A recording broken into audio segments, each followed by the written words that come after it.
Okay, good evening and welcome to Casa della Memoria, the House of Remembrance. I will just say a few words as an introduction about the diaries. The great thing about the diaries is that they are storie che diventano storia, stories that become history. And it's a fantastic process of these stories becoming history.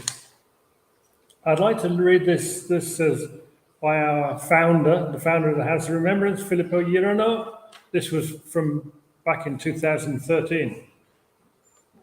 He says, I feel it's important to send you, but I can't be present, in the name of the House of Remembrance Association, a brief but sincere message of welcome.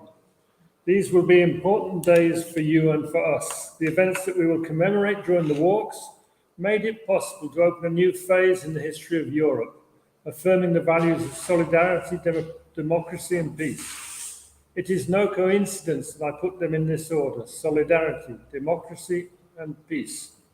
Because when the peasant farmers of this valley and of these hills opened their homes to welcome thousands of Allied prisoners on the run, they did a deed of authentic solidarity, even though they exposed themselves to the risk of the violent revenge of the Nazi fascists.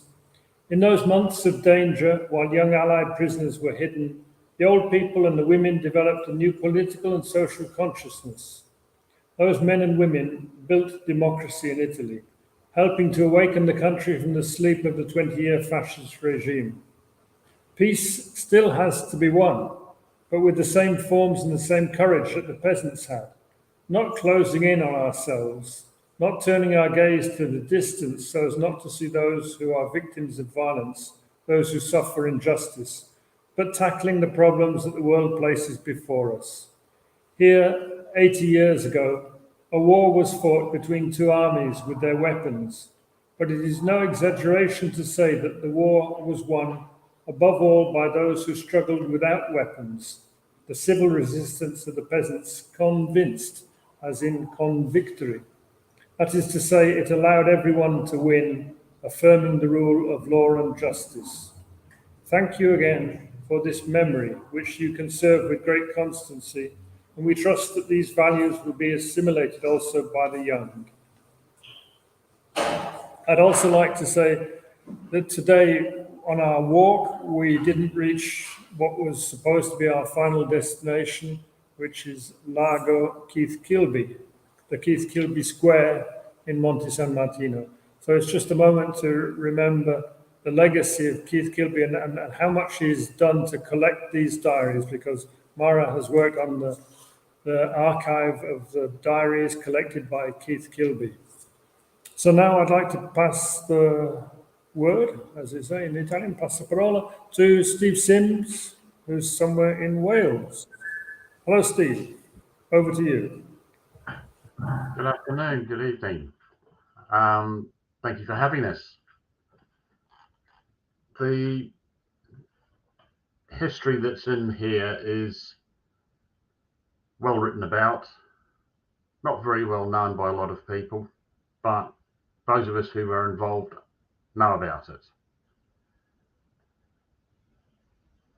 The development of the World War II Escape Lines Memorial Society began back in 1980 through the 1990s, where a series of challenges were completed by some military teams under what they called the home run, and a home run being a member of the British or Allied Armed Forces being detached from his unit and escaping or evading and getting back to active duty.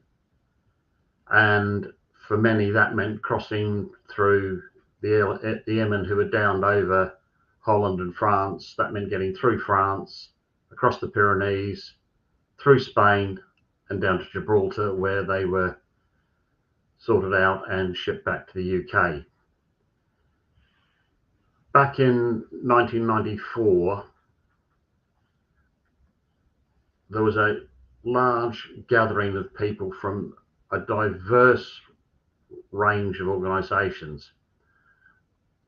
myself and Keith Kilby represented the Monte San Martino Trust at the time, and we were invited along to this reunion and met Roger Stanton, who is the director of Elms. And there developed a long friendship and the development of the association.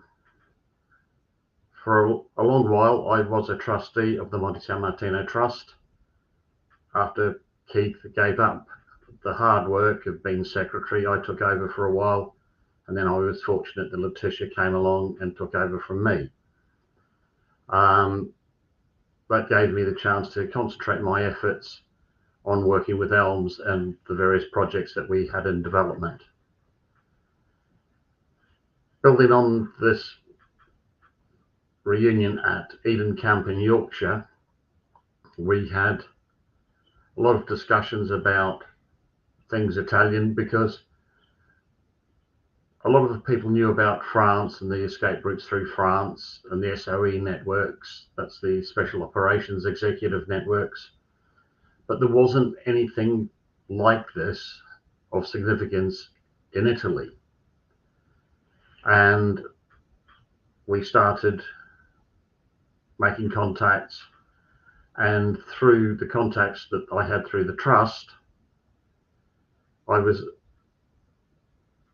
able to meet people in and around Sulmona, where there was Camp 78. And Roger and I ran the first reconnaissance trip out there to meet everybody, discuss how and what we were going to do. And eventually in 2001, we were able to have a small event. There were 160 people from the Allied side of the field, British, Australian, New Zealand, American, etc. And a huge number of local people, including President Ciampi, who as a young soldier had escaped through the outskirts of Sulmona, crossed the Mayala Mountains, and eventually found sanctuary on the other side. After that, the trail was run successfully for the next few years, and in 2004 we held an event in Monte San Martino. We were staying just outside of Sarnano and walked between Monte San Martino, Mandorla and Sarnano. We visited the camp, and then as the Casa della Memoria came along, things have developed, and back in 2015, if my mathematics is correct, could be wrong, we managed to get things organized and started the walks in Servigliano, where we are today. And unfortunately, we've been beaten. Some of you have managed to get there this year. COVID had obviously knocked us all about, and I'm at the moment just recovering health, and hopefully we'll be back out at some point in the near future. But coming back to the helpers, these are the very important people as far as I'm concerned. Without them putting their lives at risk, without them sheltering Allied servicemen who were escaped prisoners of war, these guys wouldn't have survived, wouldn't have got home. And in my case, it's quite simple.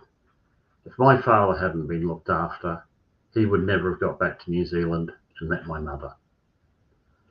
And anything that we can do to remember the assistance given is an amazing thing. And the ultimate, many years ago, my father had been up in the Veneto area, and I had the fortunate luck of, through the Monte San Martino Trust, of all things, because this is when I first heard about it, I met a granddaughter of the people that my father had been with. She was a student of the trust. And we were visiting various people and going around and doing all sorts of stuff. and all the stories came out. And one of the other escapers who had been with my dad at the time, I was in contact with him from New Zealand. And I asked him about this, and he said, well, he had a long conversation with the family that had looked after him. And the mother of the family said, you are a mother's son, and my son is out there somewhere. And I hope by doing a little bit for somebody here, that will brush off, and somebody near where my son is will give him a similar sort of assistance. The very basic human charity. And it's been amazing what I found out. The history books relate that there are some 50,000 prisoners of war out and about in Italy at the time of the armistice in 1943. How more of them didn't disappear and cease to exist, I don't know, other than the unbelievable goodness of Italian hearts. We keep remembering the helpers. That is our role in life now, as far as I'm concerned. And with that, the Escape Lines Memorial Society have helped create walks through the Pyrenees Mountains between France and Spain, in the Basque area, in the High Pyrenees. We have contacts with people on an escape route in Slovenia. We have involvement with the Comet line, which was one of the main escape routes down through from Belgium, and they have a remembrance walk that goes through from St Jean de Luz in the south of France across into Spain. And we hold reunions in York and London, and hopefully our friends and family will be able to visit us there. So that's where we are with the World War II Escape Lines Memorial Society. Thank you, Steve. Thank you, Steve. I'll now give the floor, as I say, to Letitia Blake of the Monte San Martino Trust. Letitia. Hello.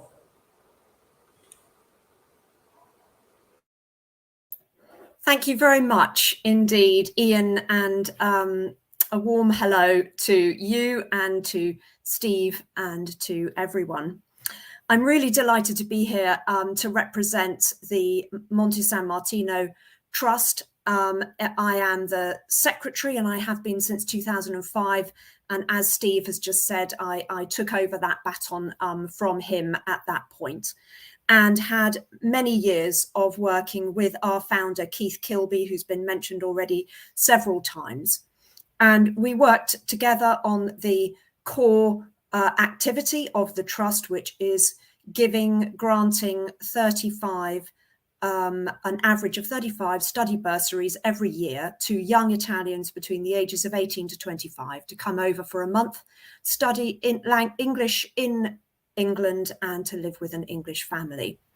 Keith Kilby was very keen to do something practical, to say thank you in a tangible way to all the Italians who had helped him, many of them indeed in the area around the Servigliano camp near the Casa della Memoria, of course, because he escaped from that camp and was helped by many people near to the village of Monte San Martino, which is why he called the charity by that name.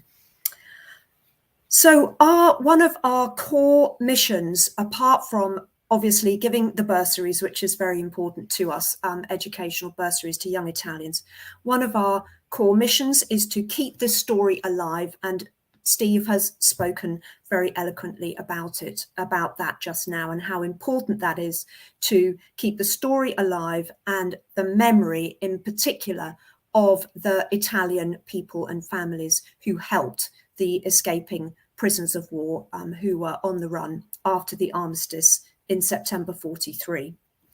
We're very lucky indeed to have an archive which consists of around 200 accounts written by the POWs themselves, either near to the time of their escape and experience in Italy, or including many years later.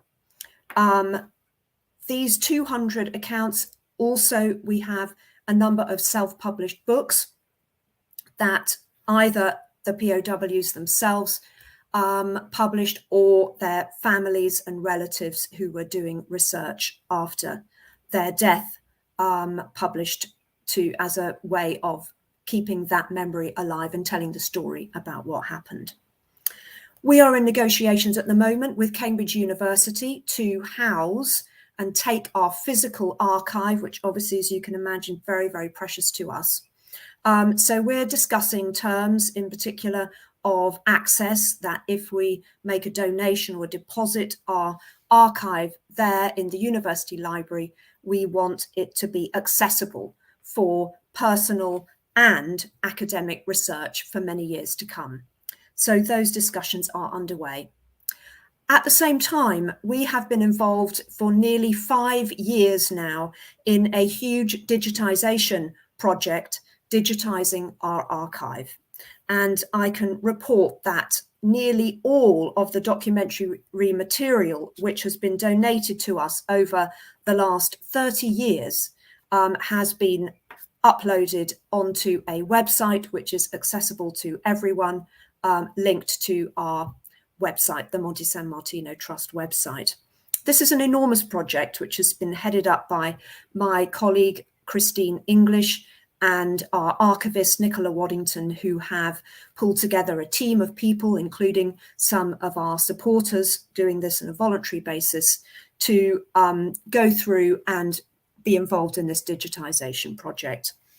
We're very, very excited about that. And we're also surprised to a certain extent that there is still such a huge amount of interest in this historical period and in this story of what happened with the strange alliance, as the historian Roger Absalom called it, la strana alleanza, the strange friendship, unusual friendship and connection that was built up during that time between the Allied servicemen on the run, escaping for their lives in occupied Italy, and the Italian people who the day before were on paper the enemy, and in actual fact put themselves into positions of enormous risk and danger, risking their families, their lives, their livelihood, their houses, all of it in order to help in this act of incredible humanity, which Steve has already mentioned. So we have been very surprised that there's such a lot of interest, and in a way that is why we are making research one of our key strategies going forward over the next 5 years. We're helped very much by, we found, by advertising our new stories that have been uploaded to our site, advertising those on Facebook, and that has created a lot of interest.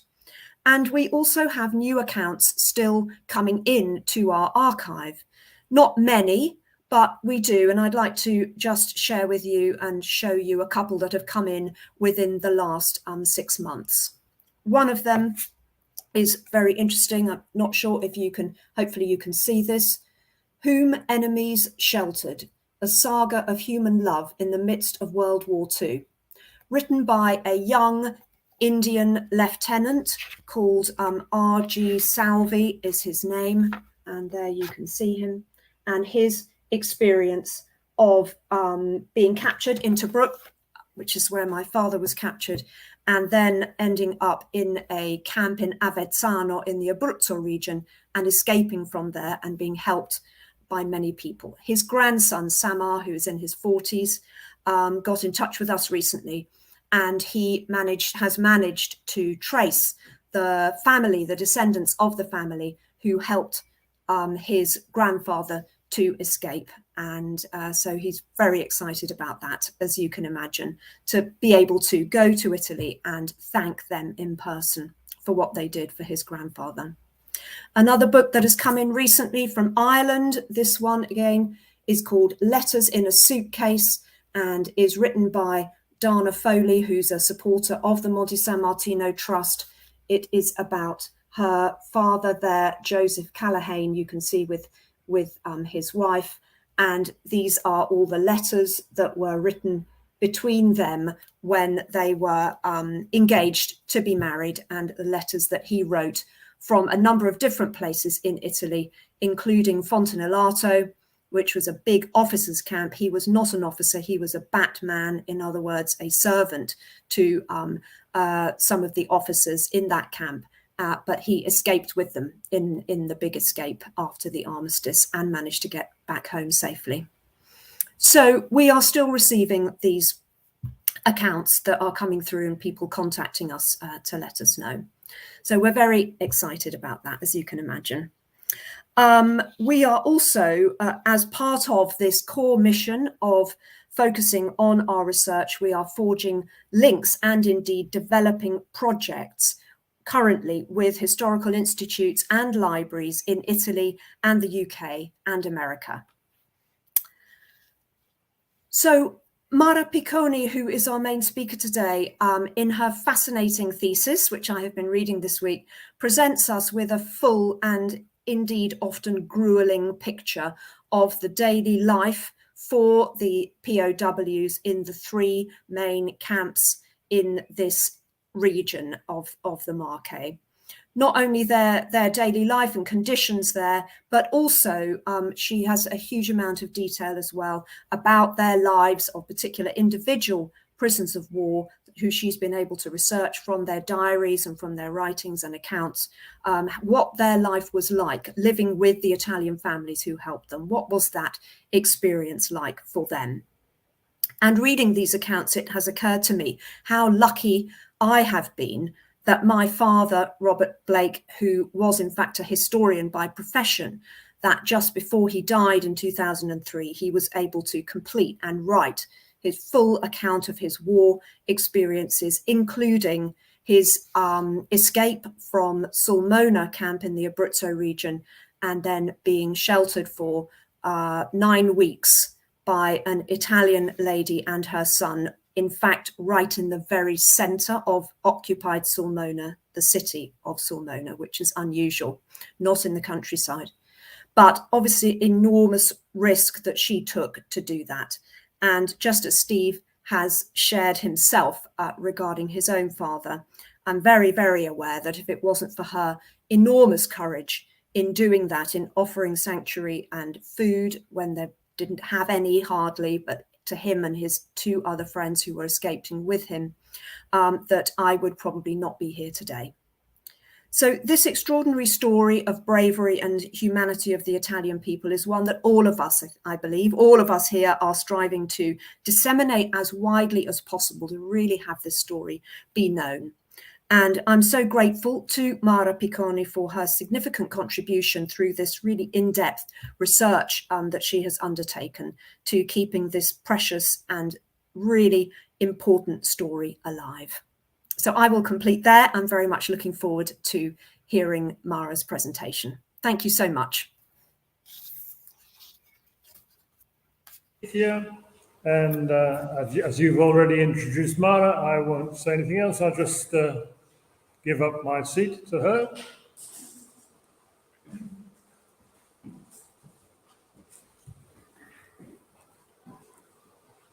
Hello, everyone. Can you hear me? Yeah, it's great. So for me, it's a great honor to be here.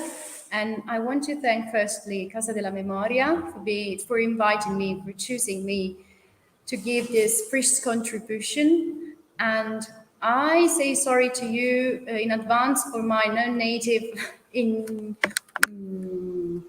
language speaking skills, because I'm a bit thrilled and a bit nervous as well. I'd like to spend some words about this topic I'm going to discuss about with you before I start showing you the main points of my work. First of all, when the first time I came across with this topic, this page of history, it was back in 2015. It was the year when I had to to fulfill my final exams in high school.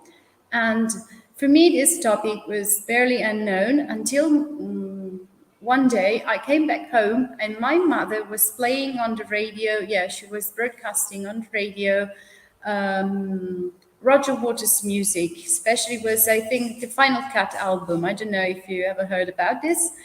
And so from Pink Floyd. And there I discovered that Roger Waters' father had fallen, he died in Italy while fighting against the Nazis. And from there, I started to develop.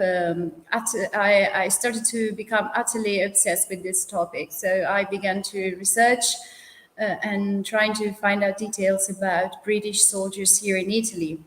3 years ago, when I did my first graduation, because now here in Italy we have 3 years, then 2. So for the first 3 years, at the end of the first 3 years, I did a very brilliant research, as the ones who heard it said to me, and it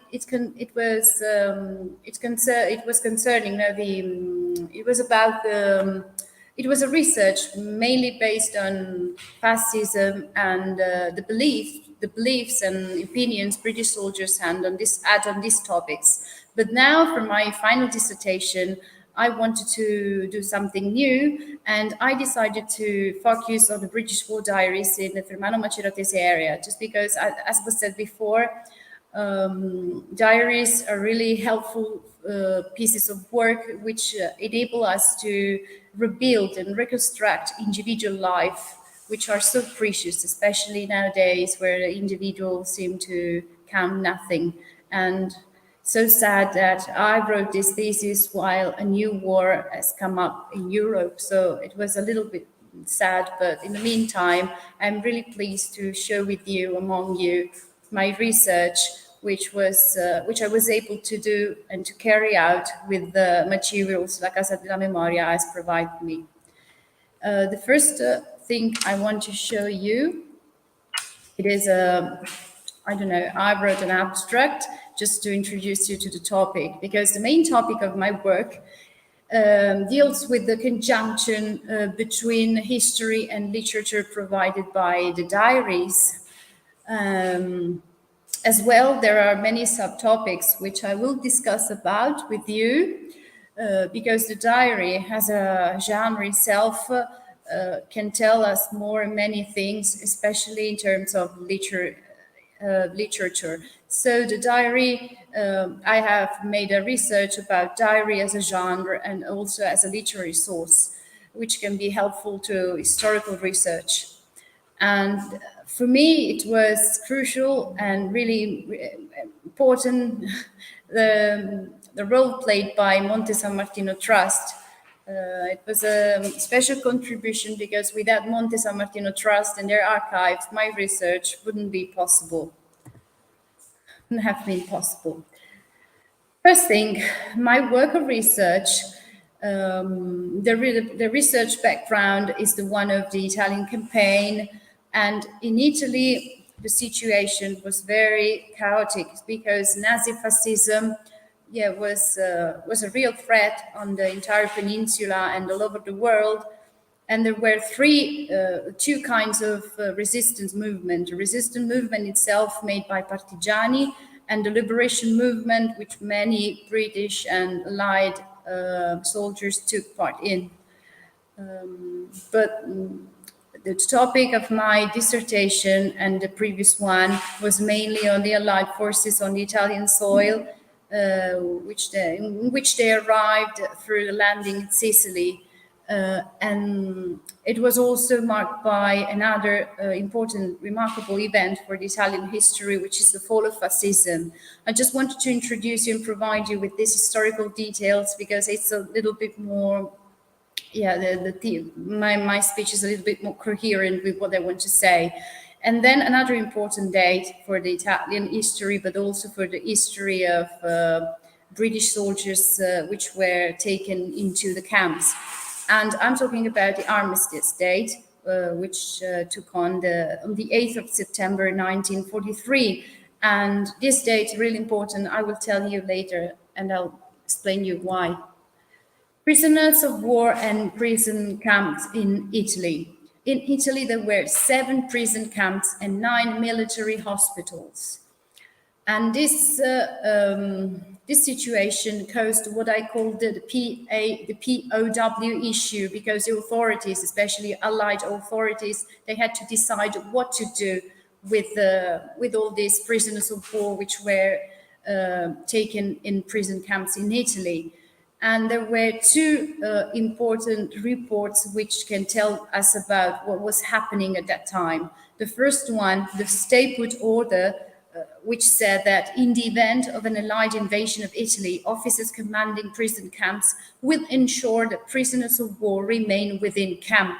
Authorities granted to all officers commanding to take necessary disciplinary action to prevent individual prisoners of war attempting to rejoin their own unit. So basically, this was a warning that the authority in all the prison camps should not allow prisoners to escape. So prisoners had to be inside and wait for the Allied forces to come and rescue them. And this is a crucial point for one of the accounts I will discuss about.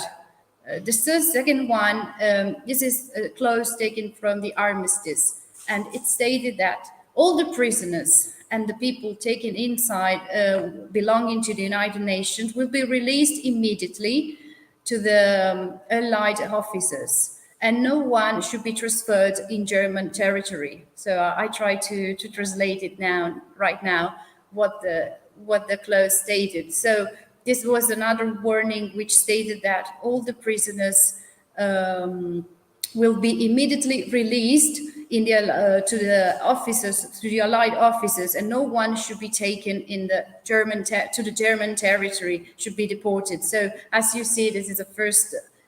Is a quite controversial point. No, the prison camps in the Marche. The prison camps in the Marche. The prison camps that were in the Marche were three. The first one is Sforzacosta, the second one here Servigliano, and the third one in Monte Urano. So as you can see, they were all from the fermano-maceratese area. And I was able to rebuild and to report what the life in this camps was like, thanks to the Swiss International Red Cross reports. They were documented, this kind of military documents, an interruption. This kind of military reports are taken, I think, in Geneva or something. And the Casa, della Memoria kindly handed them to me. Well, between history and literature is the main topic. As was said before, a diary is a story that becomes part of a greater history. So the possibility to have access to a diary is more or less the chance to have access to the people's private and intimate life. And secondly, I personally my personal choice was to select the topic of British war diaries, especially because in my previous dissertation I did something very similar. And my aim was to explore those historically marginated voices, which in the main history and historiography are not very are usually taken for granted. That's because the moment you record something on paper, that record has the potential to find its way into the hands of others, even if it takes years to get there. So sorry for the audience, but I'm looking on the screen because people are attending. British soldiers in the Marche. I will be more faster, I promise you. I chose 2 different approaches, the historical one and the one taken by historians. So the diary has an uncertain genre and easily balanced between literary and historical writing, between the spontaneity of reportage and reflectiveness of the crafted text, between selfhood and events, between subjectivity and objectivity, between the private and the public, and so on. As you can see, the debate is going to be longer than the one I state here, because a diary represents a conjunction between history and literature, but thanks to this conjunction, my work was possible.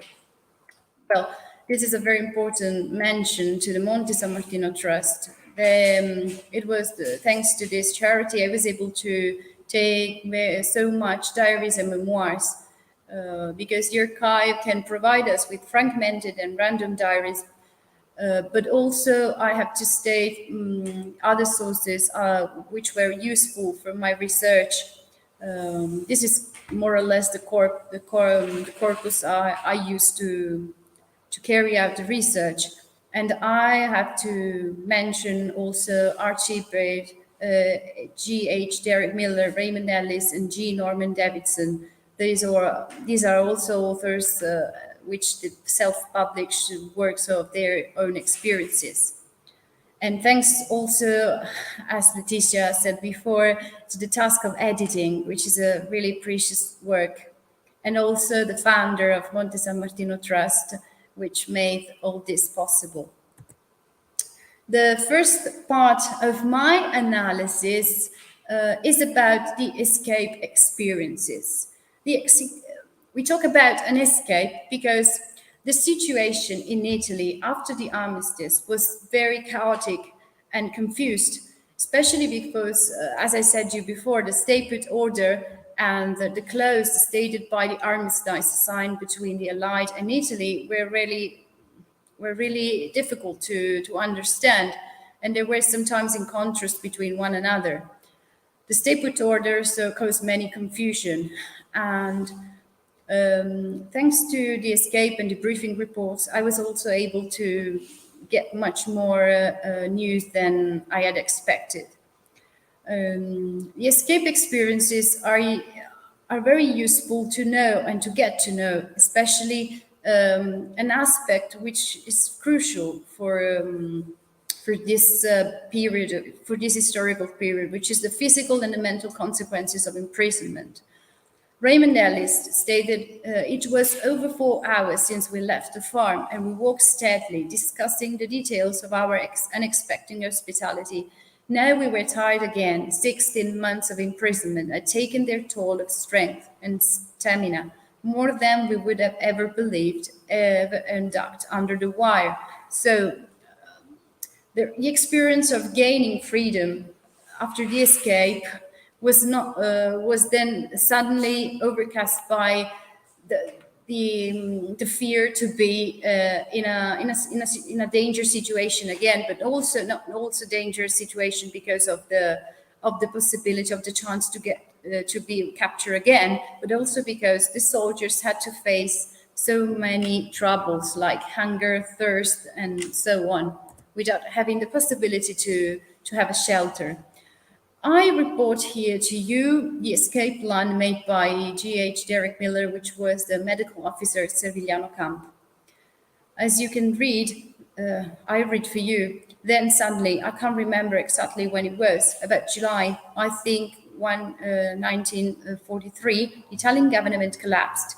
Messages were sent out from the war offices to Moscow through, though we didn't receive one, that there was an armistice and the Italian would protect us from any attack from Germans. I thought this was quite absurd. This is a crucial point.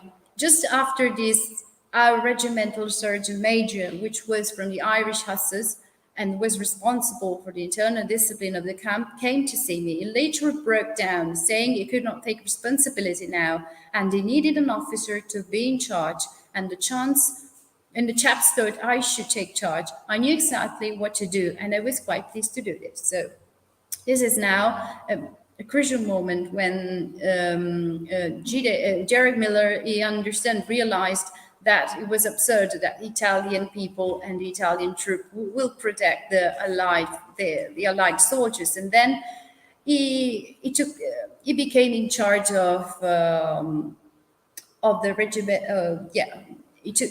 I don't know how to explain it to you, but he became in charge of he decided to take responsibility of what was happening to the people in the camp now. And he decided it was better to escape. So in very few words, And he had to tell his plan to escape to the commandant, and that was his reply. I went to see the commandant, who was an old colonel.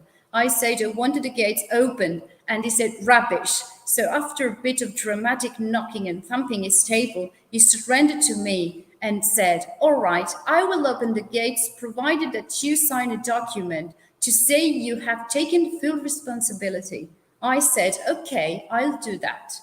So without reading more, no, I think this is the clue, the bottom line of the situation. So, Derek Miller, he understood it was the best way to save their lives was to escape and to have the gates of the camp open, the camp gates open. And at the end of a very animated discussion with the commandant, this latter, agreed him to escape, but the condition was to take full responsibility of what he was doing, and he did so. Outside the camp, the experience now to be free again is a very remarkable sensation in his diary and accounts. I sold the chaps out of the camp.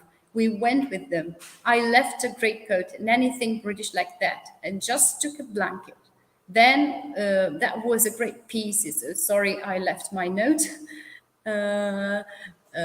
And you could use it as a tent or to keep yourself warm. You could dry it in the sun when it was wet, and to me it was invaluable, as of course was the Scotsman played in the old days. Hal Jones and I walked at night till late, and then just lay down and slept till 9 or 10 in the morning, awakening to children who were giggling and looking at us down on the ground. So this is the first moments of freedom after imprisonment.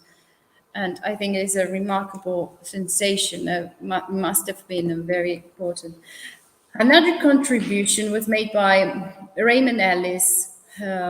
He escaped from the Sforzacosta prison camp, and his work is kept in a manuscript which he wrote during the war days, and it was found by Francesca Ceppi, which is a kind of friend of mine. I met her and just discussed about the topic, and she found out about this manuscript while she was researching, as I'm doing now, at the Imperial War Museum archive. And as far as this diary concerns, I believe, and many others do, this is one of the most accurate and detailed diaries. It's really amazing how he was able to keep a diary and how he did it. Quite amazing. And he did 2 escape attempts. The first one I called the Sentinel episode, which was a failure, and the actual one, which I have reported to you. The time has come to escape. Now I'm so sorry, this is in Italian, but I wasn't able to have access to the original one. And in this case, we have Raymond Ellis reflecting on the attempt, the possibility, the chance to escape, because he thought the time were ripe for attempting an escape and to regain freedom. And so he began to develop this escape plan, which was not based on heroic actions, but he thought the best way to escape was just to go out from the main entrance. And you may think this was quite absurd, but he succeeded to do so. This is it looked like a film, more like a film than a diary.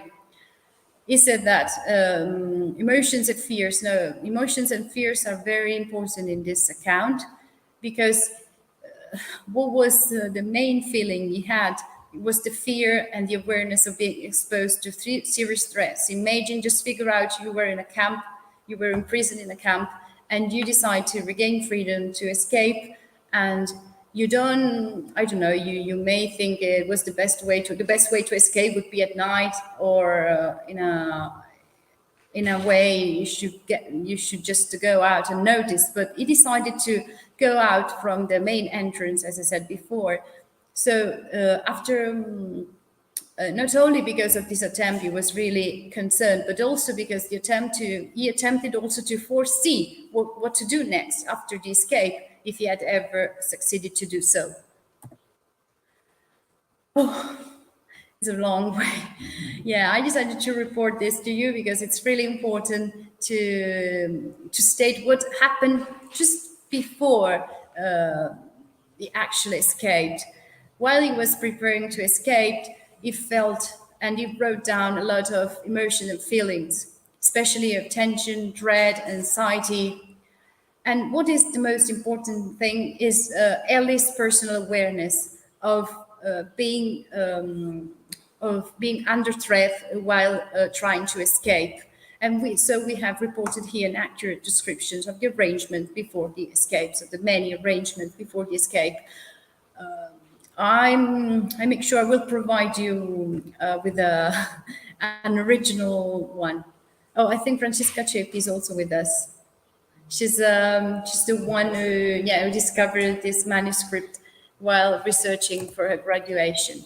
Well, the plan to escape from the main entrance was a success because he really succeeded to escape from the main entrance without any bad consequence on him. And when he finally was out, after a long run, he was exhausted. And in the diary, he took time to reflect, to report what were his reflection. He said, I was alive and I was free. And he reports in the diary Frederick Sassoon's poem, which in a way expresses what his feelings were like. And we have a parallel between him and the free birds which were flying alongside the camp. So he was, as the song said, he was free as a bird now. Another one, now I'll give you many more, a long list of British soldiers in prison here in Servigliano and the other camps. This diary was taken from the Monte San Martino archive, really important to state that. And he spent several years at Servigliano, and then later on he was transferred to Germany. And as well, here the theme of escape in his diary comes back.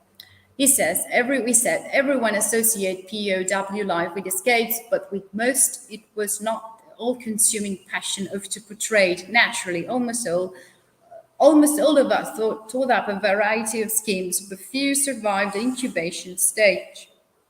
So this goes against my aim to find out as much more accounts about the experience of escape, because, as he said, the escape was not the only idea conceived during the prison days. Irony and bitterness can be traced in his diary. He said, one almost successful attempt was discovered when a wandering soldier, or it was a donkey, fell through the tunnel which had already reached beyond the perimeter wall. Masterminded by an ex-German miner, the bedboards used for props had proved inadequate. So, as you see here, the soldiers were trying to escape in all the ways possible, but almost they had to gave up their escape plans. He portrays in his diary reports one remarkable. There's a remarkable narration of the escape from Servigliano, which goes in a way from euphoria to failure. It's one attempt from Servigliano was, however, successful. A tunnel dug through the concrete floor of the hut reached beyond the walls and surfaced under the elevated floor of the Red Cross parcel outside. Those huts with wooden floors on the earth base were searched regularly for traces of digging, but concrete ones were considered by the Italians to be beyond our means to penetrate. So they wanted to take advantage of this kind of situation. But then one night, a long file of would-be escapes lined up for the big moment. The first 11 passed through without any difficulty. The 12th, Chief Pretty Officer Dutch Holland, a mountain of a man, got stuck. It took almost till daybreak to free him, and he was the last to go. All were recaptured in the next few weeks.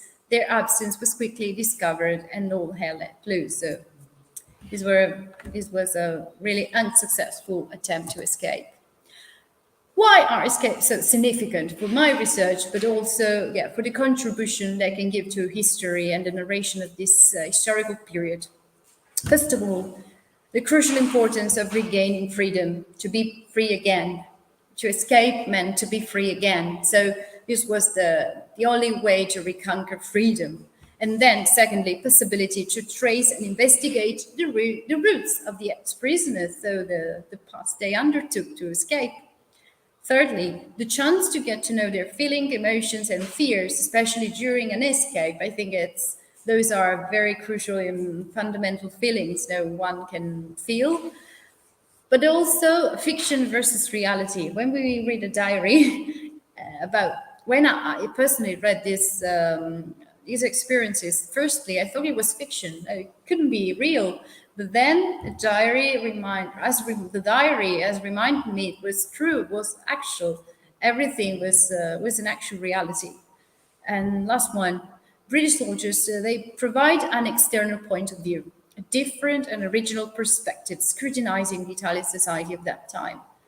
Escaping meant to be amongst the Italian culture, Italian society, and that's why this links us to the second part of my analysis, which is deals with the relationship between country, people, and fugitive.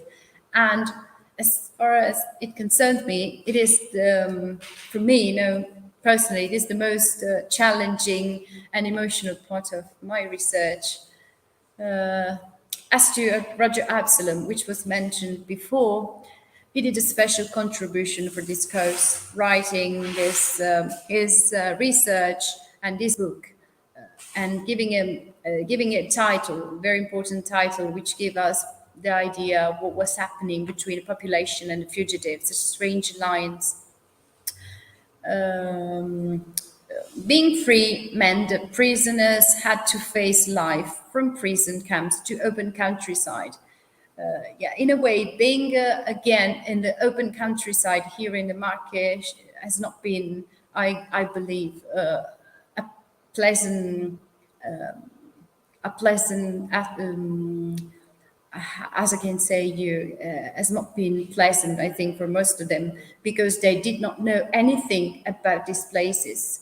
And disorientation and decision about what to do, I think, were the most of their feelings, was at the center of their minds, especially because the fugitives, as I mentioned before, they were unprepared to cope with thirst, hunger, and wandering. So being free again meant also to be wanderer soldiers without knowing what to do and where to go.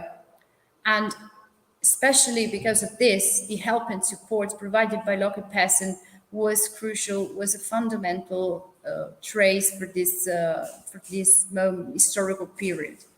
And this enabled the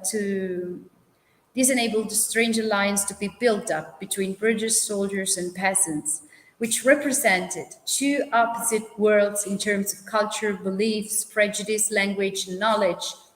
This encounter was not just an encounter, this meant so much more.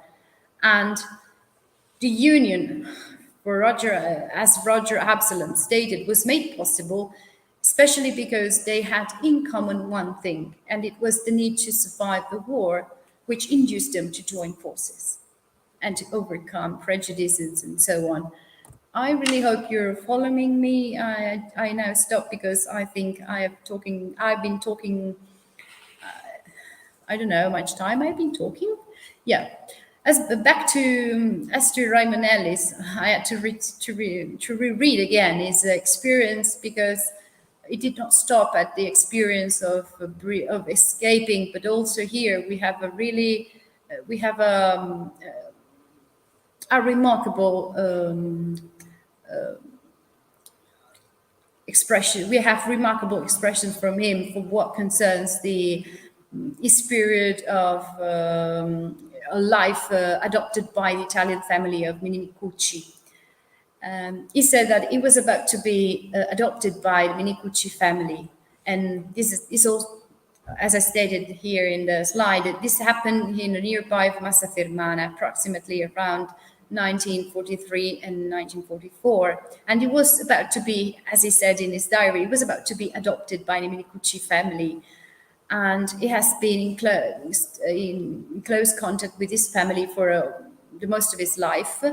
And he said also that they gave him asylum, shelter to him and his friend Billy, and they behaved in a way much more warm than his family abroad did. So they really welcomed him in a very friendly way, more than his family did when he had to left and join the armies. Exploring peasant life, it's one of the most recurring themes in his experience, because he did really experience hospitality, food and wine, while he was not only by the Minicucci, but also wandering in the countryside. And he always reports, as I said here, I'm so sorry, it's back in Italian, every house he visited, they gave him food, they gave him bread, and especially wine. Wine was a way to establish a more close relationship, and it was a way to warm up the confidence of each other from each side. And a good start. Now, as I said here, experiencing cultural and political exchanging was also a crucial point for what concerns the considerations the people had about fascism and Mussolini. Here, I report to you the sentence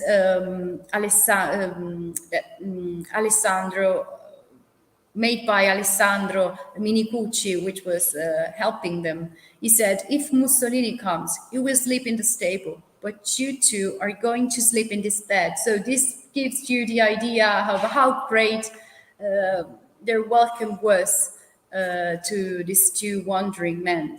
So first thing, experiencing cultural and political exchanging, but also the Mussolini debate and the hatred against him. So now, as Roger Absalom suggested us, being in touch with what we called the other Italy was fundamental to enable the British people to understand that not all the Italians were fascists. And this is a crucial point. And as I said here, the ritual changing clothes, this meant to become Italians. Now, the way, the time they took off their clothes from the camps and they took on the clothes from the Italian peasants, it was kind of a ritual which turned them which in a way contributed to change their identities. So it turned them into actual Italians.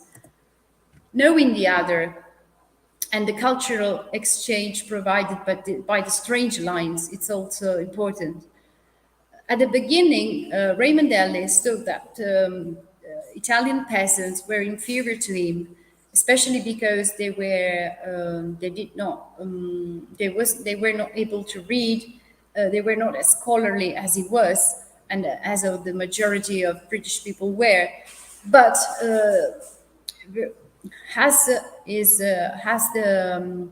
he became in touch with them, and the more he was with them, the more he began to think that the Italian people were not so they were not so ignorant, they were not so illiterate. So the process of understanding Italian culture is part of this cultural challenge. And this was also possible because he discovered values of the peasant culture, which is basically the bottom line of Roger Absalom while he regards to the Italian peasants. And finally, he expresses feelings of astonishment and reflections about his life as an Italian peasant. Another one, Paul Gollard and the Cardarelli family. This one was also taken from the Monte San Martino Trust Archive. He was sheltered by the Cardarelli family in Contrada Piccacchi near Gualdo and Pinna San Giovanni, approximately in 1944. And the first element, we have the description of the area, as you can see, near the lower end where the track forked stood out ruined house. To the left, the track continued down to the Cardarelli, where we had called a few days before. The right fork went to another house about the same distance away, which we were to learn was the one of Di Luca. There were no more houses lower down the side of the valley. Tracks and footpaths continued through small steep fields and woods for another half of a mile or so. eventually petering out at the river. We were not, of course, yet aware of these geographical details, but it did seem to be a quite relatively safe area. So that's good starting as well. What it provides in the diary is the observation and the experience of peasant life, of what peasant life was like. First of all, the heat made our work in the fields quite hard, so field work was quite hard, but there was an agreeable novelty about everything, and this kept us amused, while we amused the Italians by our own amazing ignorance of the simple procedures which they had known since infancy. So, as you see here, there is this contrast between, as you see, the experience of the hard life in the fields, but also the complete novelty about everything, especially how many things worked. I don't know, I'm not really keen on agriculture, but I think British people, they had barely experienced agriculture, this kind of peasant life in their native homes. The second token from the diary, when Hoop and I arrived at Cardarelli next morning, they showed us the sleeping arrangement which had been made for us in the stable with the oxen. Axolation had been piled up with straw and provided with blankets, making it quite luxurious. Over at the Di Luca house, accommodation had also been made for Freddie, Norman, and Alec. From then on, it was 12th October, we were integrated into our respective families. So as I think it must be pointed out how important this word is, integration. They were integrated, so they became part of the families. The third part, Hoop and I slipped gently into everyday routine. It was not the most demanding time of the year. The grapes had been the last of the season's produce to be harvested. The ploughing had been mostly finished, and we had hoed those accord bits of land where the oxen could not easily operate. Nevertheless, everyone always seemed busy, often on tasks which would have astonished an English farmer. This is remarkably important. No, they give us the idea of the differences and the feelings concerning the experience of peasant life. We have also impressions about peasant life, as I said before.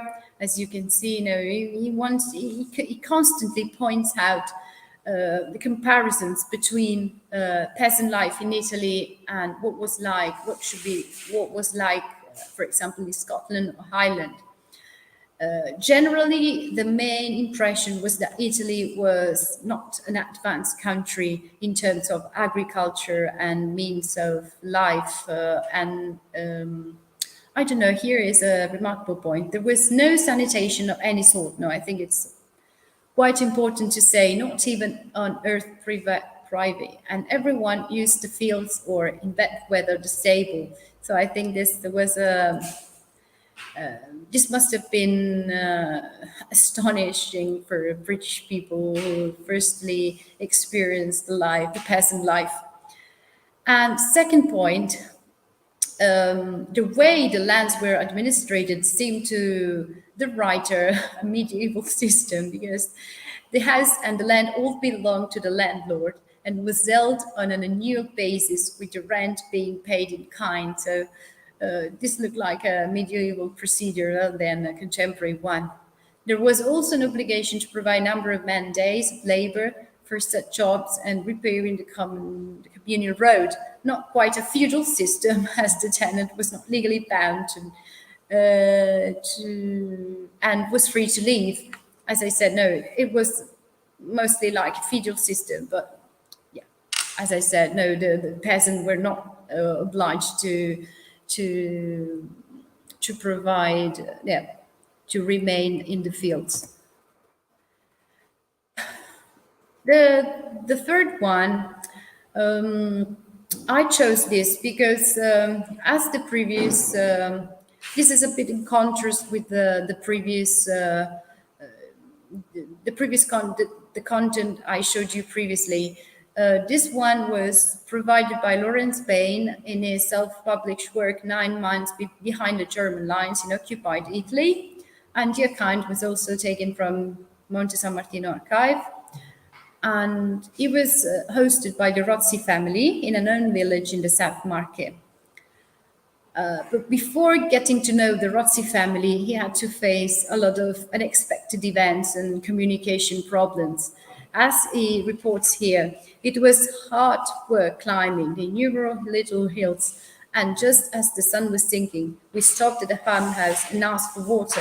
I said we asked, which means that I produced my pocket dictionary and somehow managed to convey the impression we were thirsty. So the farmer brought out a jug of water, whilst another man stood in the background, leaning on his long scythe.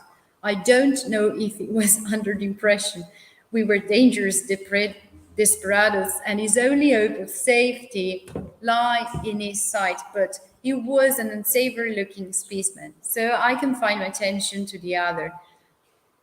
Again, asking where the road running along the top of the next hill went.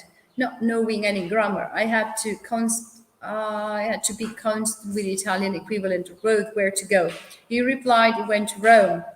And then it afterwards transpired that the road did not go to Rome, and my only explanation to this reply is that he wanted to get rid of us at any price as soon as possible. So no, not all the peasants were welcoming and happy to give and help to these people, but this was also and now we have the other face of this situation, because from suspiciousness to friendship. Oh, what happened? No. This is the time he had to join the Rozzi family, and what happened was basically, we can just summarize it with a process which went from suspiciousness to friendship, because when he first joined the house, everyone in the house was really suspicious, but then but once the family understood who we were and that we wanted to be friendly, they rallied round each sizing piece of our kit, carried it up with much laughter and talking to their kitchen. So this is a way This is a way to become a little bit more friendly between one another. And it also provides an insight of the female role in and outside the house. This is very important. Those diaries, the majority of these diaries, they provide us with a very factual insight of what the female condition was. And female were regarded as really important people in the house. Whilst this was going on, the mother of the family, always the hardest worker in an Italian household, was fussing around the fire and suddenly produced for us a large plate full of scrambled eggs, which she put on the table, together with another of those enormous loaves, and pointing at us, and the food kept repeating, tutto voi, on reference to the dictionary, disappeared to mean all you. So this shows the generosity of the female people in the house, which were really the hardest workers. Another diary belongs to Albert Thomas Jones from the Recce Regiment, and it was written approximately between 1943 and 45 during his staying in the Marche, 10 months approximately. And he stayed at Casa Marzialete, unspecified and incorrect family name, which can be the result of a spelling mistake, but now the mistake has been solved, thanks to Marzialetti. This was probably a spelling mistake.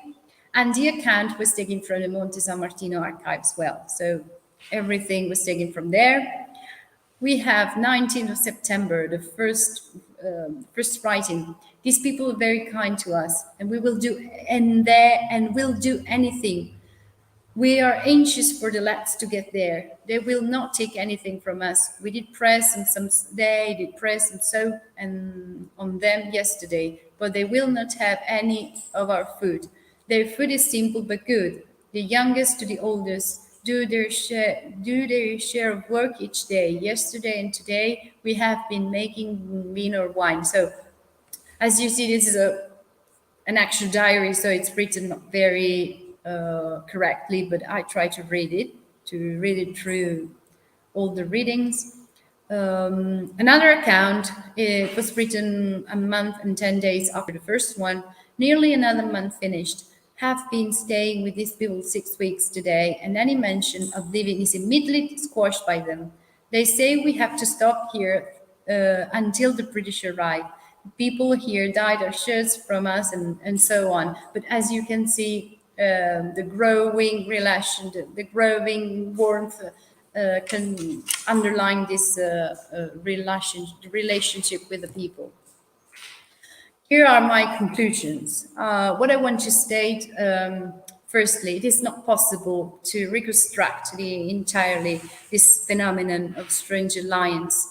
This happened because it is not possible to collect in quantitative terms in a single research the complexity of diary writing concerning British war diaries here in the fermano-maceratese area. This research work, however, wanted to consider and validate the precious function of diary writing, conceived as an agglutinating tool in qualitative terms. Thus, this research aimed at recovering and transmitting subjectivity according to the degree of humanity showed on both sides in the development of these events. The common denominator, which I regard to be the most present one, of these stories are the emotions, feelings, and considerations provided by the external look of British soldiers. They return to us a vivid and lively image of an archaic world, apparently impenetrable, that of peasants, in which they managed to make their way and undertake the path of integration, which I believe is the bottom line of every cultural exchange, and should be also the mission of and should also be a cultural mission for every society. So here, I think I have finished my intervention here. I really hope you like it. I was quite nervous, so I say sorry to you if sometimes what I said has not been really comprehensible, but it was a special journey for me to be here and to have recollected so much memories. I wanted to dedicate this work of research to all the fallen ones, which gave us their contribution, even not in a diary, in a written form, especially because British soldiers allied, they also contributed to take part to the resistance movement, which gave us the freedom we all enjoy. Thank you very much. Thank you for allowing me to speak. It was a special honor. Thank you.